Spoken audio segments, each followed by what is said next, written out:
Development ಆಗ್ತಾ ಇಲ್ಲ, ಅಭಿವೃದ್ಧಿ ಕಾರ್ಯಗಳಾಗ್ತಾ ಇಲ್ಲ ಅನ್ನೋದು ಆರೋಪಗಳು BJP ದಿನನಿತ್ಯ ಮಾಡ್ತಾ ಇದ್ದಾರೆ. ಹೀಗಾಗಿ ಒಳಗಿನ ಮತ್ತು ಹೊರಗಿನ ಶತ್ರುಗಳಿಗೆ ಒಂದು ಉತ್ತರ ಹುಡುಕಬೇಕಾಗಿದೆ. ಮತ್ತು ತಾವು ಮತ್ತು ಇನ್ನೊಂದು ಇಲ್ಲಿ ತಿಳ್ಕೊಬೇಕು, ಈ ರಾಜಕಾರಣಿಗಳಿಗೆ ಈ ಚುನಾವಣೆ ಅಂದ್ರೆ ಒಂದು ಹಬ್ಬ ಇದ್ದಂಗೆ, ನೆಮ್ಮದಿ ಇದ್ದಂಗೆ. ಒಬ್ಬರು ಟೀಕಾ ಮಾಡೋದು, ಮತ್ತೇನು ಮಾಡೋದು, ಅಡ್ಡಾಡೋದು ಫ್ರೀಯಾಗಿ. ಯಾಕೆ ಪಾರ್ಟಿ ಫಂಡ್ ಯಾರೋ ಕೊಡ್ತಾರೆ ದುಡ್ಡು? ನಮ್ಮಂಥವ್ರು ನಮ್ಮ ದುಡ್ಡನ್ನು ಟ್ಯಾಕ್ಸನ್ನು ತೊಗೊಂಡು ಯಾರಿಗೂ ಕೊಡ್ತಾರೆ, ಅವ್ರು ಲಾಭ ಮಾಡ್ಕೊಂಡಿರ್ತಾರೆ, ಅವ್ರು ದುಡ್ಡು ಕೊಡ್ತಾರೆ. ಇಲ್ಲಿ ಕಾರ್ಪೊರೇಟ್ಗಳು ತೊಗೊಂಡಪ್ಪ ಚುನಾವಣೆ ಮಾಡ್ಕೊಡ್ರಿ ಅಂತೇಳಿ ಚೈನಿ ಮೇಲೆ ಚೈನಿ ಚುನಾವಣೆ ಮಾಡ್ಲಿಕ್ಕೆ ಹೊರಟಿದ್ದಾರೆ. ಪ್ರಜಾಪ್ರಭುತ್ವ ನಾವು ಉಳಿಸ್ತಾ ಇದ್ದೀವಿ ಅಂತೇಳಿ.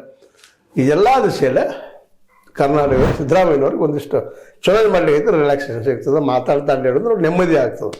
ಒಂದು ಗ್ರೂಪ್ ರೀ, ಈ ಸಂಗೀತಗಾರಗ ಹಾಡಾಗಿ ಕೇಳಬೇಕು, ಹಾಡಬೇಕು ಅನ್ನಿಸ್ತದ, ಕೇಳುವಾಗ ಕೇಳಬೇಕು ಅನ್ನಿಸ್ತದ, ಸಿನಿಮಾ ನೋಡೋವಾಗ ಮತ್ತು ಹೊಸ ಸಿನಿಮಾ ಬರಲಿ ಅಂತ ಹಿಂಗೊಂದು ಹವ್ಯಾಸ ಅವ್ರಿಗೆ. ಅವ್ರ ಹವ್ಯಾಸ ಏನಪ್ಪ ಅಂದ್ರೆ ಮಾತಾಡೋದು, ಎರಡು ಸಾಯ್ದು ಮಾತಾಡೋದು, ಕರೆ ಮಾತಾಡ್ತಾರೆ, ಸುಳ್ಳು ಮಾತಾಡ್ತಾರೆ, ಅವ್ರಿಗೆ ಬಿಟ್ಟಿದ್ದು. ಅದನ್ನ ಜನಕ್ಕೆ ಎಷ್ಟು ಉಪಯೋಗ ಆಯಿತು ಅನ್ನೋದು ಅದು ಬೇರೆ ವಿಷಯ. ಯಾಕಂದ್ರೆ ಇಷ್ಟರೊಳಗೆ ನಮ್ಮ ಮಹಾನ್ ರಾಜಕೀಯ ನಾಯಕರು ಮಾತಾಡಿದ್ದೆಲ್ಲ ನೋಡ್ತೀನಂದ್ರೆ ಇವತ್ತು ಕರ್ನಾಟಕ ಅಷ್ಟೇ ಇಡೀ ಭಾರತ ಸ್ವರ್ಗ ಆಗ್ಬೇಕಾಗಿತ್ತು. ಆಗಿಲ್ಲ. ಇದರ ಅರ್ಥನೂ ಮಾತಿನದೆಲ್ಲ ಆಗೋದಿಲ್ಲ, ಕೃತಿ ಕೈಬೇಕು.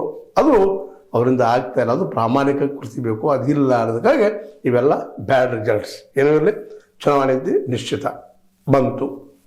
ನೋಡೋಣ ಯಾರು ಗೆಲ್ತಾರೆ, ಯಾರು ಸೋಲ್ತಾರೆ, BJPನೋ ಕಾಂಗ್ರೆಸ್ಸು JDS ಅಂತ ಹೇಳ್ತಾ ಇದು ನೀವು ಲೈಕ್ ಆಗಿರ್ಬೋದು.